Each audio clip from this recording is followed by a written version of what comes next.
Hey everybody, my name is Kalle Slaap, watchmaker from the Netherlands, and do you know what these marks are telling us? A complete botch job. I'll show you. If a pivot is always pushing to one side, the hole in the bearing will wear like this.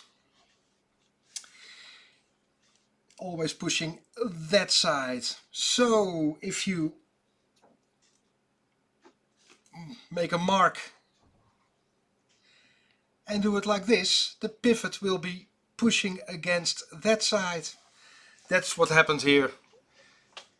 They didn't replace the bearing, they didn't do a proper job, they just moved it 180 degrees and good as new. Oh well.